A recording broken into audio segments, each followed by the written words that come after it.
Experiment successful, I would say. So, what do we want to do now?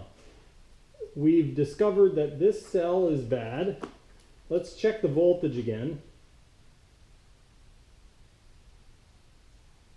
We are now down to like 8 or 9 volts. 8.78 volts, and it's coming up. Okay. Now I want to check the temperature. I think the temperature in there is quite warm. Turn on the exhaust fan again. 25 degrees, 19 degrees, 18, 16, no, 18. Okay, so 26.6 is the highest in here, and the rest of them are around 20, so a few degrees higher. Whoa, that battery post is hot. 95 degrees Celsius. And this one's 54. So that's almost boiling temperature. Check out my arm again. This one is the one that I wiped off. There's no irritation there at all. These ones are quite irritated. This is really starting to get irritated now. So what I'm going to do is I'm going to take, it's probably been close to half an hour now. I'm going to wash off this one. And we're going to leave that one.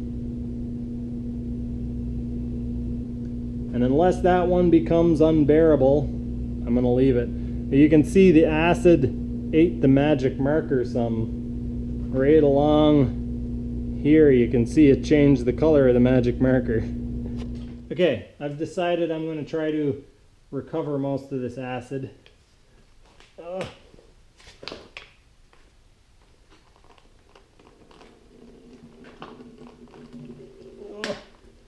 that's heavy. It's very heavy. How can I do this? Yeah. Oh! It's a lot of battery acid on my hand.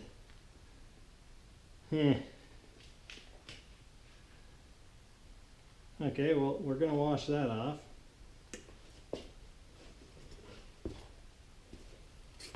Hope I got that on camera.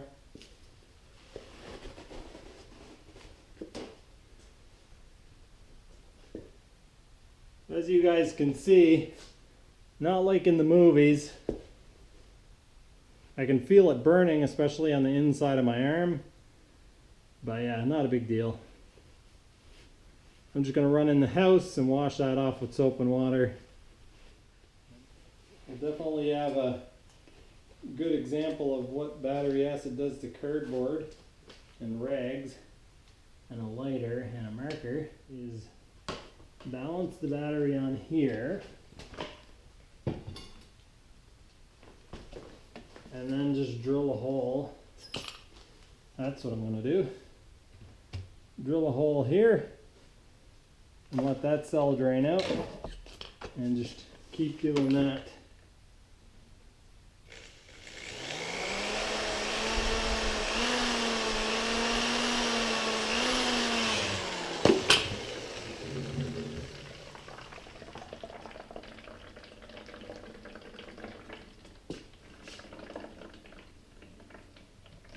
Looks purple.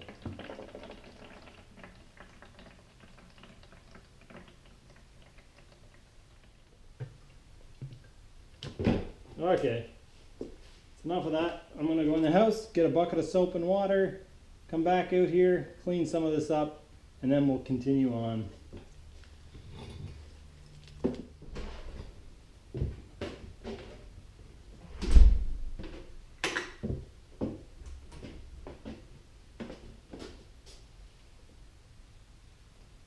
Okay, first thing I'm going to do is take this marker and remark. Yeah, gooey. I gotta remark where.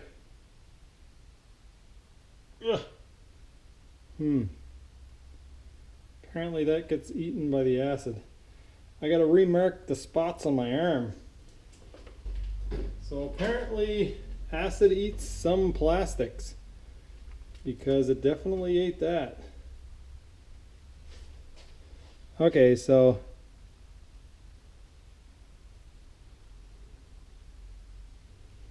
there we go.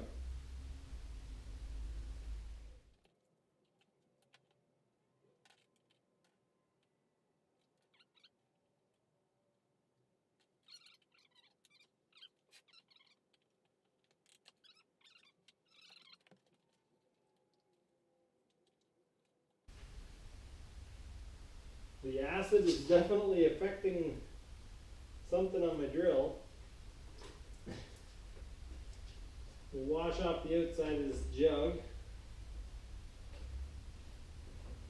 so it's relatively safe to handle.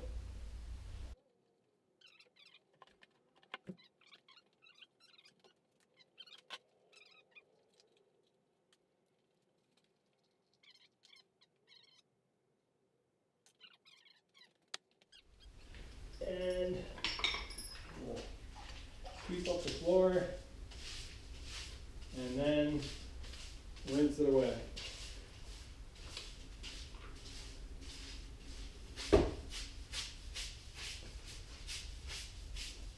So far I've taken the top off the battery and tested it some.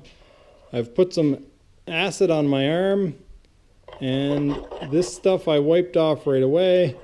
This stuff I wiped off in about half an hour. It was like 25 minutes, between 25 minutes and half an hour.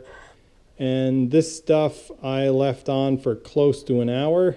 You can see where it ran down my arm.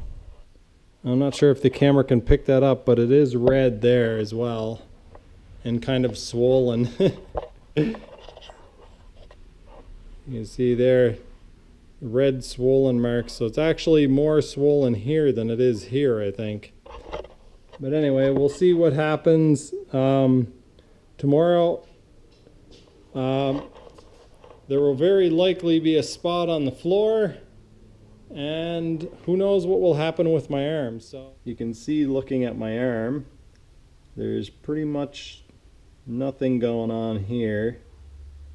It's a little bit of an acid burn on both of these, and you can see where the acid ran down my arm here. As you can see, definitely nothing serious. There's a little bit of swelling on the surface of the skin there, but yeah, far from the heart.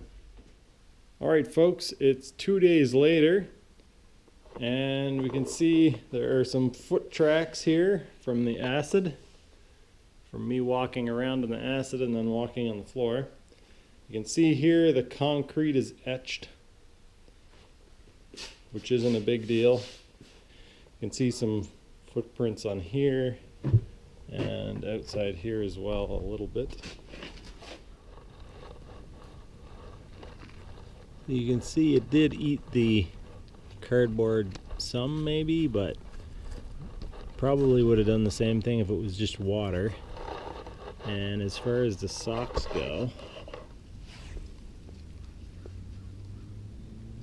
you can pull on them and they're not just ripping apart or anything. In here we have this shaft that had some acid sitting on it. You can see there's kind of some film on the outside of it, a little bit of corrosion down here, and then we have our piece of cloth. This piece of cloth I put acid on, so we'll see, we'll poke a hole through here where there was no acid. You can see it rips fairly easily, and there it just kind of completely falls apart. There was also acid right here, I believe, but not as much. Oh, you can see there my fingers poking through, so yeah, the acid definitely ate this cloth some. The two things that were most affected actually weren't supposed to be part of this experiment. And one is the cap of the magic marker. You can see the body of it didn't have any issue. The paint's fine. but the cap itself started to melt and discolor, turned this white color, and it got really gooey. And the outside of my drill, you can see here, it started to do the same thing. It got really gooey and started to kind of fall apart. Okay, so here we have the battery. You can see that my multimeter didn't get any damage from the acid either. We'll put these leads back in here, and we'll test voltage to see if it's got anything, now that there's basically no acid left in it. Let's see, positive, negative. So it's still showing 10.3 volts, but it will have basically no amperage, or very low amperage anyway. So this is positive, so we'll go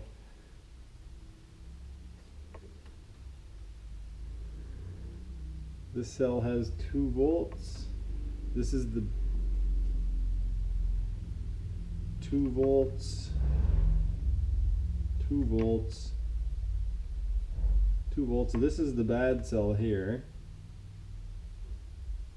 Less than 0.1 of a volt and 2 volts. So what we're going to do now, we're going to try to pull some of these cells apart.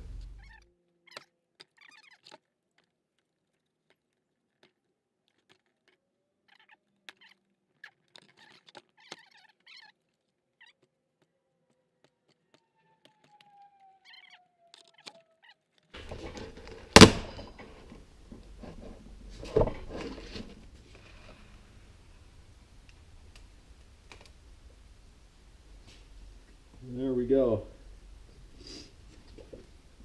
Get a closer look at it here in a minute.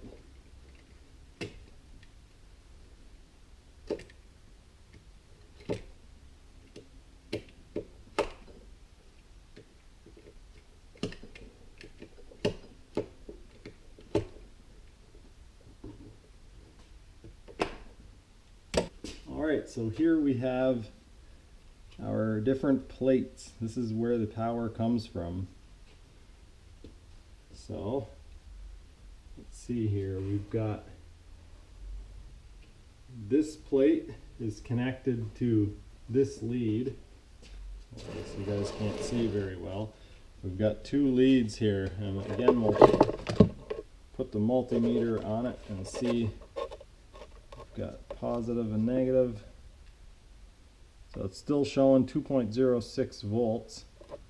So this is the positive and this is the negative. What have we got here? We'll take one of these and separate it off. I'll take my knife and cut it, release it from the post. There we go. So I just cut this tab here. You can see it's kind of inside of an envelope type thing. Slide this out. And this guy is made of lead. I'm not sure what this other synthetic material is in there, but these plates are largely made up of lead. And you can see whatever this material is has gotten quite mushy. That's from, I assume, from the battery aging. The great material that we see staying behind, or the mesh, is the lead. So we'll set all this aside. We're going to make sure to recover all the lead from this, so we'll recycle that. For now, we'll continue taking this apart. The next plate we have, you can see this is hooked up to the positive post, and you can see a massive amount of erosion here. This plate is the positive plate. So again, we've got positive and negative stacked on top of each other. So you can see here, this is connected to the positive, And I can probably take my knife and cut this because the lead is quite soft. Well, maybe not.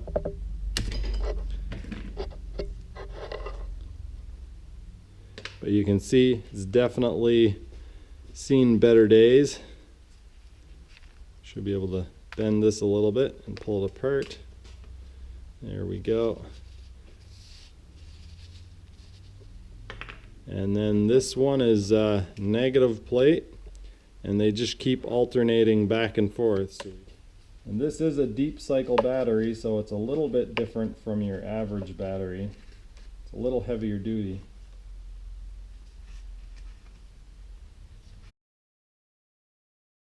So here we have the positive battery terminal. I just broke off the last positive plate. I don't think I'll film taking the rest of the plates apart because it's just going to be more of the same thing. But at some point I'm going to recover the lead here and make sure that none of it goes to waste. And yeah, maybe I'll make a video of that. If your battery is just low, then you need to charge it. If your battery has a broken connection, then there's not much you can do about fixing a connection without taking it apart. And if your battery is really old and not holding a charge well, then chances are this is what's going on. There's acid inside of there, and the acid eventually eats away or consumes the materials. And we can see here this sludge inside the battery is a result of those materials being eaten away.